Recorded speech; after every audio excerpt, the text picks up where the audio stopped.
Boa tarde a todos, nós estamos iniciando mais uma aula, mais um momento juntos para compartilharmos saberes. Esta é uma aula de filosofia dentro do seu canal Hermenêutica, Ser e Interpretação, uma proposta filosófica de interpretar o pensamento do ser. Com isso, na continuidade de aulas que nós estamos tendo sobre o pensamento de Arthur Schopenhauer, nós vamos hoje estar adentrando a uma das obras, quem sabe, mais influenciadoras na filosofia de Schopenhauer e dentro do seu pensamento metafísico, que é o tema do pensar por si. Do pensar por si foi uma das propostas mais, quem sabe, enganjadoras e de um pensamento multifacetado dentro da metafísica. Tá? Ele inicia falando que uma biblioteca pode ser muito grande, mas desordenada. Por quê? Porque ela não é tão fácil ou não é tão útil quanto uma pequena que seja bem organizada. Do mesmo modo, ele vai comparar que um homem pode possuir uma grande quantidade de conhecimento, mas se não o tiver trabalhado em sua mente por si, tem muito menos valor do que uma quantidade muito menor que foi cuidadosamente considerada, controlada e produzida. Pois é somente quando um homem analisa aquilo que ele sabe em todos os seus aspectos, é que Schopenhauer vai dizer que ele compara uma verdade com a outra, que ele consegue analisar e diferenciar uma verdade da outra. É que se dá conta por si próprio de seu próprio conhecimento, da sua própria capacidade, do seu próprio poder. Então, um homem só pode ponderar a respeito daquilo que sabe a partir do aprender, do conhecer e do perceber com uma cosmovisão que parte da cultura para a ciência e da ciência para a cultura.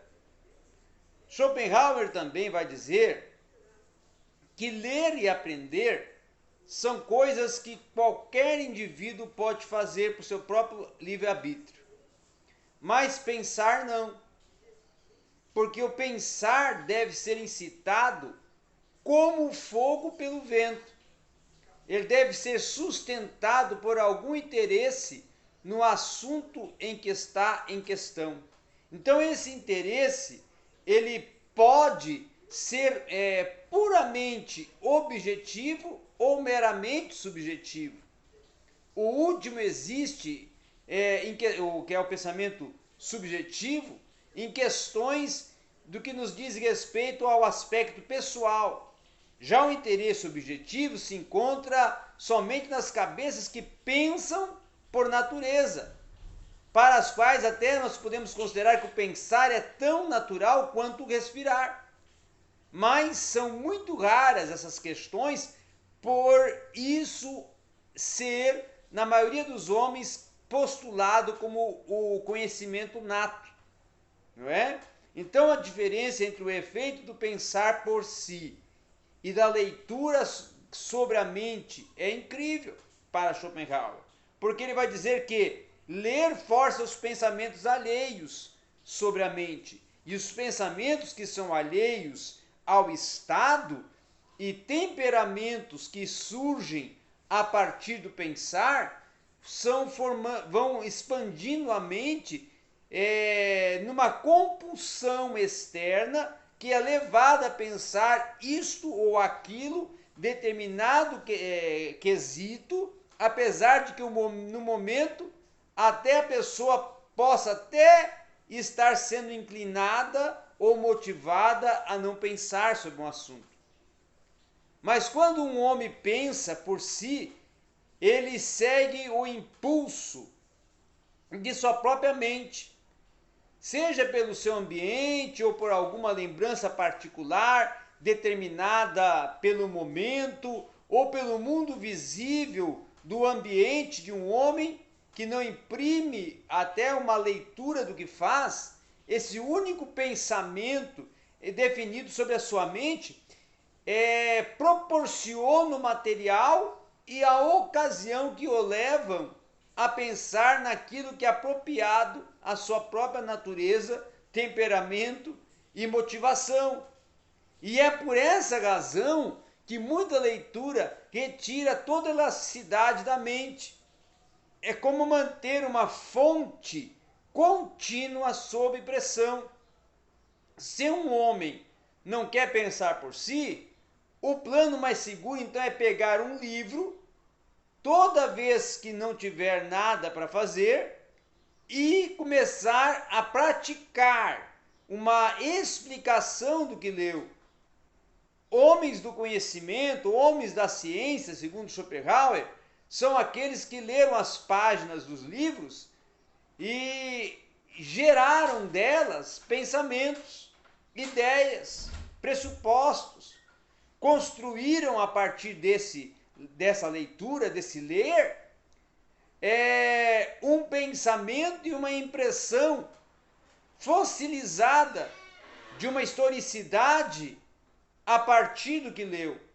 Então, ler não é mais um substituto para o pensar por si, para Schopenhauer, mas vai significar que sejam colocadas as guias nos pensamentos. Ademais, muitos livros, às vezes, na visão de Schopenhauer, apenas demonstram caminhos errôneos e existem em quão amplamente um homem pode ser descaminhado e se permitir guiar por estes ou por aqueles, ele se torna um gênio, aquele que pensa por si, aquele que pensa espontaneamente e precisamente e possui uma única bússola, uma única forma, uma única condição de visualizar, de perceber todo o sentido natural da própria natureza. Então, um homem pode ter alcançado alguma verdade ou sabedoria após ele ter devotado um grande tempo pensando sobre si e sobre o assunto, interligando seus vários pensamentos, quando poderia, muitas das vezes, ter encontrado em um livro ou em um pensamento de outrem, tá? Uma porção de conhecimento, de episteme, que venha resultar numa percepção de uma relação forte, completa, com aquilo que ele domina, ele conhece e que implica no seu saber. Então, o homem que pensa por si, segundo Arthur Schopenhauer, ele, por suas próprias opiniões e ações, ele começa a construir uma autoridade sensorial do saber.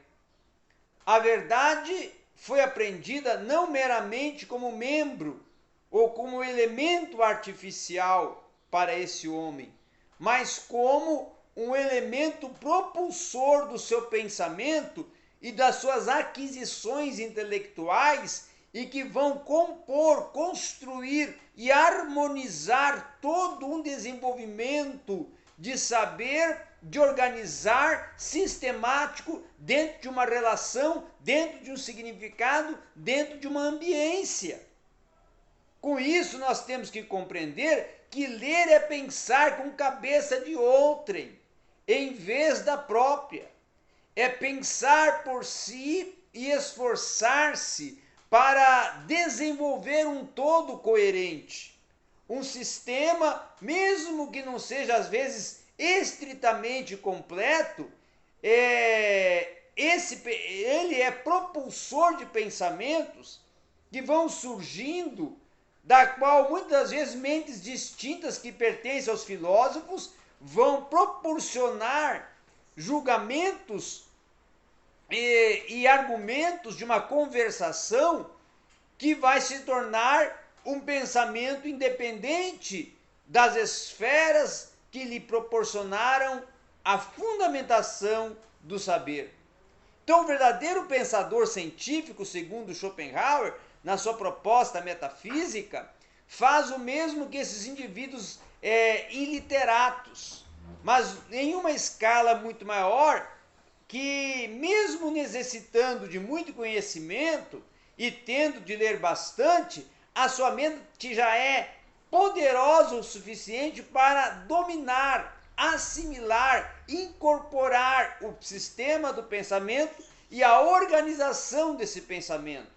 Então, aqueles que passam suas vidas lendo e obtêm o seu conhecimento através da literatura lida, eles vão compreendendo um assunto e desenvolvendo ele de uma tal forma que se torna algo inteiramente incorporado ao seu ser. Então, o pensador está para um filósofo livresco, que para Schopenhauer é a testemunha ocular, que está para historiar, está para compreender, que está para motivar, organizar, desenvolver o discorrer e o descrever do ser humano.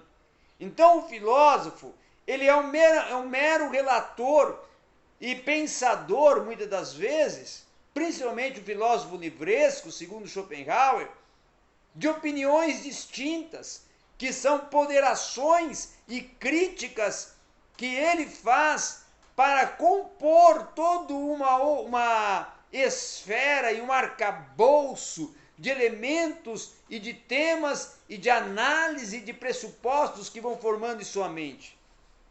Com isso é que esta verdade proposta por Arthur Schopenhauer pode ser ilustrada pelo que acontece em questões que se concernem com o nosso próprio interesse, com a nossa própria pessoa, com o nosso próprio afã. Quando é necessário chegar a uma resolução, em questões de gênero, por exemplo, a qualquer momento, considerar as razões do caso que vão levar-me a essa tomada de conclusão e de decisão, é uma longa trajetória de uma resolução madura, de uma maturação do pensamento e de um repúdio de uma pequenez do pensar e do olhar e do perceber o cotidiano.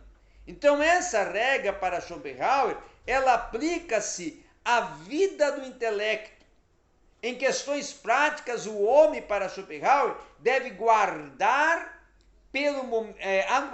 melhor dizendo, pelo momento certo. Nem a maior mente, para Schopenhauer, é capaz de pensar por si todas as vezes. Portanto, uma grande mente faz bem em gastar seu tempo livre com leitura, que, como disse, é um substituto para o pensamento próprio. Então, novos materiais são importados à mente e são inseridos à mente para permitir que o outro pense por si. E assim, um homem não deve ler em demasia a fim de que sua mente não se torne acostumada a um substituto, mas ele deve ler e dosar a leitura com pensar, para que o diálogo pensamento e leitura, ler e reflexão e leitura, vá construindo o objeto natural do seu ser pensante. E após essas considerações, é que para Schopenhauer, o filósofo livresco se torna um propulsor e promovedor de ideias. Então, a mera experiência toma o lugar do pensamento, com que a mesma precariedade da leitura, ou seja, o simples empirismo, está para o pensamento, como o comer está para a digestão e até para a assimilação, E essa assimilação, muitas das vezes, ela se torna uma experiência que vai alardear e vai promover todo o acampar do conhecer que vem além do seu ler e ver e perceber e sentir, tá? Com isso também nós temos que considerar que Para Schopenhauer, aqueles que são ávidos e impacientes por resolver e debater e se envolver em questões de polêmicas, eles são pessoas que propõem-se e viver de controvérsias, viver de embates e debates, para construir um pensamento dialético que muitas vezes pode ser confrontador à sua própria existência. Então, no mundo real, segundo a proposta e a percepção de Schopenhauer, é favorável e agradável viver uma lei de gravidade aonde haja uma liberdade para pensar, manifestar, perceber, sentir e comunicar de uma forma direcionada pelo ser e pelo pensar em si. E o ser do pensar em si, segundo a proposta dessa própria crônica filosófica do pensar por si de Arthur Schopenhauer, ela vai ser o mediador de novas percepções existenciais do ser, uma existencialidade que vai além da própria natureza do ser, quando ele acampa e incorpora ideias, pensamentos, proposições, pressupostos que norteiam a sua vivência e existência pensante. E essa vivência e existência pensante é resultado do seu olhar, do seu sentir e do seu dialogar com as páginas que lê e que compõem o fundamento do seu maturar pensar. E esse maturar pensar é o amadurecimento do pensamento que está sendo construído a partir das ideias que estão sendo formadas dentro desse pensamento. Então, essa proposta metafísica, dentro desta crônica filosófica do pensar por si, de Arthur Schopenhauer, vai ser um direcionador e um norteador para eu conhecer como devo e para que devo construir o meu pensamento para projetar pressuposições que construam ideias que essas gerem legados no pensar. Essa foi uma breve aula hoje dentro do pensamento de Arthur Schopenhauer na sua crônica filosófica do pensar por si.